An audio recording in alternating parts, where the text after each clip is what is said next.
नमस्कार, स्वागत है आपका राजनीति 24 न्यूज में। और आइए डालते हैं इस वक्त की बड़ी खबरों पर नजर।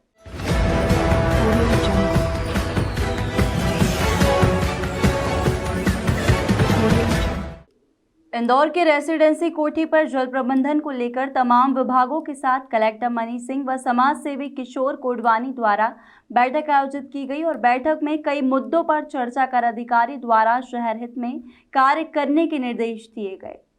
इंदौर में गर्मी के आते ही जल प्रबंधन को लेकर चर्चाएं गरमाने लगी हैं। इसी को लेकर रेसिडेंसी कोठी पर समाज सेवी किशोर कोडवानी के साथ तमाम विभागों के अधिकारियों द्वारा बैठक आयोजित की। इस मौके पर किशोर कोडवानी का कहना था कि जीवन में पानी काफी आवश्यक है, जिसको लेकर वह कमिश्नर कार्यालय पर आने वाले दिनों में धरना देने वाले थे, लेकिन उससे पहले ही अधिकारियों के साथ यहां बैठक आयोजित की गई है। बैठक में कई तरह की बात हुई है और उनके द्वारा बताया गया है कि शहर में 35 लाख रहवासी रहते हैं और प्रति व्यक्ति पानी की खपत कितनी है और कितनी व्यवस्था की जा रही है, इस विषय पर चर्चा की गई, जिस पर प्रशासन द्वारा 3 से 5 वार्डों में सर्वे कराया जाएगा ताकि सही आंकड़े मिल सके। इसी के साथ शहर का मास्टर प्लान का एरिया 800 वर्ग किलोमीटर किया जाना है, जो कि वर्तमान में 500 वर्ग किलोमीटर है। इसके तहत जल प्रबंधन को लेकर क्या कार्य चल रहे हैं उस पर भी चर्चा की गई। तो वहीं अभी यदि बात की जाए नगर निगम इंदौर की, तो 274 वर्ग किलोमीटर का एरिया शहरी नगर निगम में आता है, जिसके तहत श्रेष्ठ छोटे बड़े तालाब और बाउंड्रियां हैं जिनका संरक्षण करा जाना है। पहला प्रश्न था कि पानी की आवश्यकता और पूर्ति कितनी प्रति व्यक्ति खपत है रियलिस्टिक, और योजना का बेस क्या। उसके लिए ये डिसाइड हुआ कि 3 से 5 वार्ड भौतिक सत्यापन करेंगे कि घर घर कितना पानी खपत है, किस तरह से पानी उनके यहाँ आ रहा है, ट्यूबवेल का आ रहा है, नर्मदा का आ रहा है, नर्मदा का आ रहा और ट्यूबवेल भी है क्या। ये बहुत सारे बिंदु हैं जिस पर 5 या 3 वार्ड सर्वे होगा ताकि ये डिसाइड हो कि पानी की आवश्यकता कितनी। जब आवश्यकता डिसाइड होगी तो पूर्ति की बात बन पाएगी। दूसरा, इंदौर के जो मास्टर प्लान एरिया 800 वर्ग किलोमीटर का भविष्य का बन रहा है, वर्तमान में 500 वर्ग किलोमीटर है, उसमें से 276 नगर निगम सीमा है। इसमें तालाब कितने हैं और किस स्थिति में है, इसका कॉलेज की टीम लगाकर उसका सर्वे करवाया जाएगा और उनको रिन्यूएट करने की प्लानिंग की जाएगी। उसमें इंदौर के लोगों का भी जनसहयोग लिया जाएगा और लगभग ऐसा है कि 800 वर्ग किलोमीटर में 100 के लगभग तालाब हैं छोटे बड़े। और इंदौर का जब नर्मदा नहीं आई थी तो यशवंत सागर और बिलावली कुएं बावड़ी और ट्यूबवेलों से कुएं बावड़ियों से इंदौर का पानी प्रबंधन 8 लाख लोगों का था। आज 35 लाख क्रॉस हो गए। जनसंख्या का गलत आकलन के कारण 5 लाख की वो गैप आ गई, प्लस जो फ्लोटिंग पॉपुलेशन थी, इंडस्ट्रियल कंजम्पशन था, मेडिकल कंजम्पशन था, होटलों का कंजम्पशन था, ये सारी चीज़ें उसमें इनकॉर्पोरेट नहीं होने के कारण आवश्यकता और पूर्ति बराबर डिसाइड नहीं हुई और उसी के कारण हम 50 साल तक।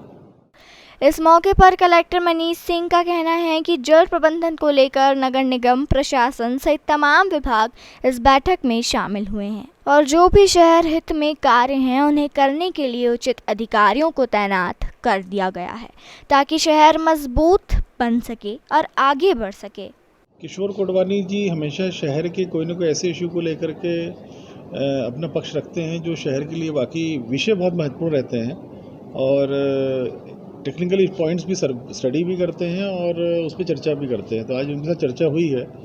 एक तो उनका इशू जो था, जो बहुत अपील किया सभी अधिकारियों को, सभी अधिकारी थे आज, कमिश्नर नगर निगम मैडम थी, CO IDA थे, जॉइंट डायरेक्टर TCP थे, WRD के ऑफिसर्स थे, फॉरेस्ट के थे, पॉल्यूशन बोर्ड के थे, हमारे ADM साहब थे पवन जैन जी। तो उसमें 63 उनका ही कहना है कि नगर निगम एरिया में 63 आइडेंटिफाइड हैं जो तालाब रहे हैं छोटे बड़े। उस पर आज एक टीम बना दी गई है, उसमें WRD के इंजीनियर रहेंगे और उसमें पूरा कोडवानी जी के साथ ही जोड़ा है हम लोगों ने, ताकि वो जो आइडेंटिफाई कर रहे हैं उसके बारे में डिटेल हम लोगों को भी पता चले और हम लोग उस कार्रवाई करें उस पर। तो WRD पूरे आइडेंटिफाई कर रहा है अपने रिकॉर्ड से 63 जो वाटर बॉडीज़ हैं उस पर WRD की टीम भी रहेगी, हमारी रेवेन्यू की टीम भी रहेगी और नगर निगम भी टीम लगा रहा है साथ में। उनको आइडेंटिफाई करेंगे और जितना कंजर्वेशन कर सकते हैं उन तालाबों का वापस संरक्षण कर सकते हैं उसको करेंगे। एक वार्ड पे उनकी स्टडी करने की इच्छा थी 5 वार्ड पे कि किस प्रकार से वार्ड में पानी की आवश्यकता है, कितनी वहाँ सप्लाई हो रही है आवश्यकता के अगेंस्ट में, और जो आवश्यकता का आकलन करने का प्रक्रिया है अभी हम लोगों की, उसमें कहाँ त्रुटि है वो एक आकलन के लिए थी। तो उसमें तो वाटर सप्लाई में बहुत सारे गैप्स हैं अभी। NRW रिड्यूस होता जा रहा है धीरे धीरे, वो ज़रूरी करना, 15% से नीचे लाना। जो water supply line distribution network है उसमें काफ़ी इंप्रूवमेंट की आवश्यकता है। जो डायरेक्ट सप्लाई होती है पानी की टंकियों से बाईपास होके, वो बहुत सारी जगह पहले ठीक किया जा चुका है, हर साल ठीक भी हो रहा है। लेकिन तो डायरेक्ट सप्लाई फीडर्स के प्रेशर को रिड्यूस करता है ओवर टैंक फिलिंग में, तो उसमें भी काफ़ी है। तो इन सब के बारे में डिटेल चर्चा उन्होंने की और टेक्निकल इश्यूज़ पे भी हुई, क्लोरीनेशन पे हुई कि रेसिडुअल क्लोरीन कितनी रहनी चाहिए। तो ये 2 इश्यूज़ पे भी वर्क करेंगे। 63 जो वाटर बॉडीज़ हैं, तालाब उनके द्वारा बतलाया गया है नगर निगम एरिया में, उसको आइडेंटिफाई करेंगे, उसको संरक्षण करेंगे, बहुत ज़रूरी है। अगर ऐसे तालाब होंगे छोटे बड़े तो उनको संरक्षण करके और थोड़ा गहरा करके अगर उसमें वाटर कंजर्व हो सकता है, WRD स्टार्टा की जाँच कर लेगी पूरी, कितने कहाँ हद तक उसको अपन कंजर्व करके खुदाई कर सकते हैं, तो उससे डेफिनेटली उस एरिया के ट्यूबवेल्स की रिचार्जिंग में बहुत हेल्प होगा। और दूसरा 1 या 2 वार्ड लेकर के उसमें डिटेल स्टडी जैसी कि उनकी इच्छा थी।